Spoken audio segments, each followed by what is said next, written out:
সম্মানিত সুধী, এক ভাই প্রশ্ন করেছেন, ফরজ নামাজের পর লাশ দাফনের পর সম্মিলিত মোনাজাত আছে কিনা, দলিল সহ বর্ণনা করেন। দেখুন ভাই, জানাজার নামাজটাই দোয়া।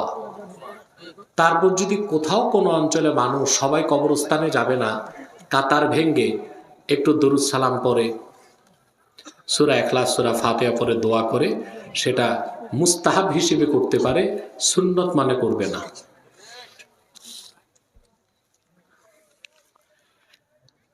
কাবা ঘরের গ্লাপের রং কালো কেন? এত রং থাকতে দুইটা কারণ। কয়টা? হযরত আদমকে আল্লাহ যখন দুনিয়ায় পাঠিয়েছেন, তখন এই কাবা ঘরের জায়গায় জান্নাত থেকে আল্লাহ ইয়াকুত পাথর পাঠিয়ে দিয়েছিলেন। নূহের বন্যার সময় ইয়াকুত পাথরটা আল্লাহ তুলে নিয়েছেন। একটা অংশ মক্কা মুকাররমাতে জাবালে নূরে ছিল।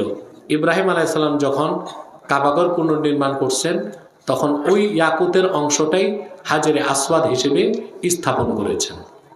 তো বেহেশতের ইয়াকুত পাথরের রংটা ছিল কালো, এটা একটা কারণ। দ্বিতীয় কারণ হচ্ছে, কালো কাপড়ে সূর্যের আলো পড়লে এটা তাপ কম লাগে। কি লাগে? এই জন্য ছাতার রং কি হয় বেশি? কেন? যেন তাপ কম লাগে। কালো কাপড় তাপকে ফিরায় দেয়। কি করে দেয়? তো কাবাঘরের গ্লাফটা এই জন্য কালো রাখা হয়েছে, যেন তোয়াফ যারা করবেন তাদের জন্য গরম অনুভব না। এক ভাই প্রশ্ন করেছেন,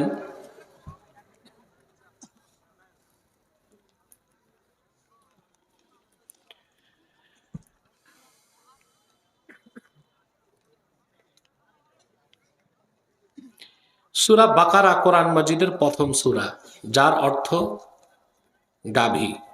সূরা নাস কোরআন মাজিদের শেষ সূরা, যার অর্থ মানুষ।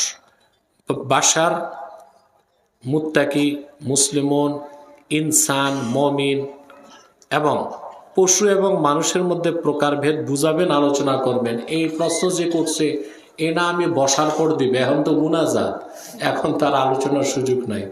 তবে লোকটা মনে হয় কোনো ফকির টকিরের কবলে পড়ছে, তার প্রশ্নের ধাঁচ থেকে এটাই বোঝা যায়। দেখুন, এটার কারণ বলে দিচ্ছি। অনেক ভণ্ডপীর মারেফতের নামে শিরক আর কুফর করে, এগুলো দ্বারে কাছেও যাইবেন না।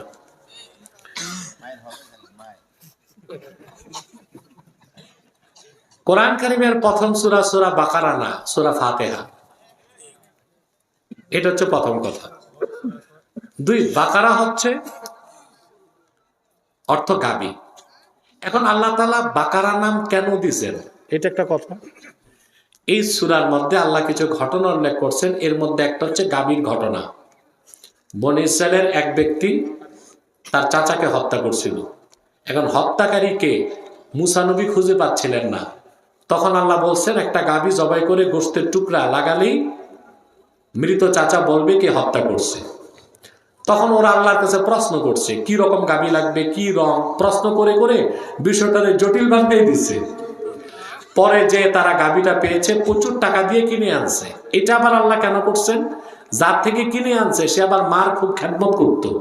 আল্লাহ তারে চাইছেন অর্থনৈতিকভাবে সে লাভবান হোক। বুঝতে পারছেন? তখন গাবি জবাই করা হয়েছে, গোশতটা চাচার দেহে লাগানোর পর মৃত চাচা কথা বলছে যে ভাতিজাই আমারে হত্যা করছে। তো এত চিত্তাকর্ষক, এত একটা শিক্ষণীয় ঘটনা আছে, তো এর জন্য সূরার নাম দিয়ে দেওয়া হয়েছে কি? সূরা বাকারা। আর সূরা নাসে আল্লাহ তাআলা কয়েকবার নাস শব্দ নিয়েছেন। কুল আউযু বিরাব্বিন নাস, মালিকিন নাস, ইলাহিন নাস। এই জন্য সূরা নাস নাম রাখা হয়েছে। এটা হচ্ছে একটা কারণ। এখন আধ্যাত্মিকভাবে যদি চিন্তা করি, কিভাবে আধ্যাত্মিকভাবে, তাহলে জবাব হচ্ছে, একটা মানুষ যখন কাফের থাকে, বেঈমান থাকে, অপবিত্র, আলোচনায় শুনছেন না?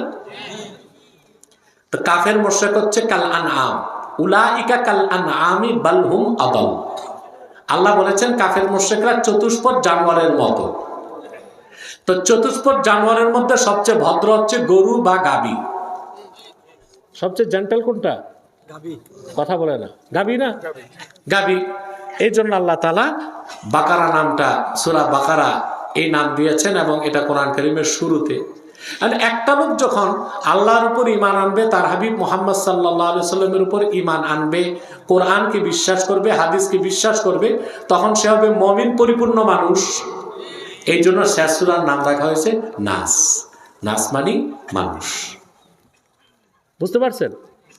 অন্য কোন দিক ব্যাখ্যা কইরা গোমরাহির কোনো সুযোগ নাই।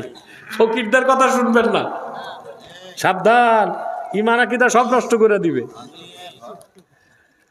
এরপর প্রশ্ন করছে সূরা বাকারার ৬২ নম্বর আয়াত, ইসলাম ধর্ম ব্যতীত যারা আল্লাহর পুরস্কার প্রাপ্ত তাদের নিয়ে আলোচনা করবেন না। এখানে সে বুঝে নেয়, আল্লাহ বলেছেন ইন্নাল্লাযীনা আমানু ওয়াল্লাযীনা হাদু ওয়ান নাসারা ওয়াস-সাবিঈনা মান আমানা বিল্লাহি ওয়াল ইয়াউমিল আখিরি ওয়া আমিলা সালিহান ফালাহুম আজরুহুম ইনদা রাব্বিহিম ওয়ালা খাউফুন আলাইহিম ওয়ালা হুম ইয়াহজানুন। নিশ্চয়ই যারা ঈমান এনেছে এবং ওইসব লোক, হাদু মানে যারা খ্রিস্টান ধর্মকে গ্রহণ করেছিল, ওয়ান নাসারা নাসাদের মধ্য থেকে, ওয়াস-সাবিঈন যারা দাউদ আলাইহিস সালামের জাবুর কিতাবকে বিশ্বাস করত। এর মানে এখানে ফকিররা, ভণ্ড ফকিররা অপব্যাখ্যা করে যে ইসলাম গ্রহণ করে মুসলমান হইল নাজাত আছে, ইহুদি খ্রিস্টান ধর্মে থেকেও ভালো কাজ করলে নাজাত আছে। এইটা আল্লাহ বলেন নাই। পরিষ্কার কথা, আল্লাহ স্পষ্ট করে দিয়েছেন। আল্লাহ বলছেন ঈমান আনাটা শর্ত। ঈমান আনা কি? ঈমান যারা আনবে, তারপর আল্লাহ নামগুলো উল্লেখ করছেন। ইহুদিদের মধ্য থেকে যারা ঈমান আনবে, কথা বলবা না, খ্রিস্টানদের মধ্য থেকে যারা ঈমান আনবে, সাবিনদের মধ্য থেকে যারা ঈমান আনবে, আল্লাহর কাছে তাদের জন্য পুরস্কার আছে। এর মানে এই না যে ঈমান না এনে ইহুদি খ্রিস্টান ভালো কাজ করলে বেহেশতে যাবে, এটা আল্লাহ বলেন নাই। কত অপব্যাখ্যা বাংলাদেশে চলতেছে, চিন্তা করেন। এই ফকিরেরা এই কাম করে। আপনার এই ফকির টুকিরের কাছে না যায় আল্লাহ বুজুর্গ হক্কানি পীর ধরবেন। কি ধরবেন? আল্লাহ বুজুর্গ হাক্কানি পীর, হাক্কানি পীর, যার কাছে শরীয়ত আছে, তরিকত আছে, হাকিকত আছে, মারিফত আছে।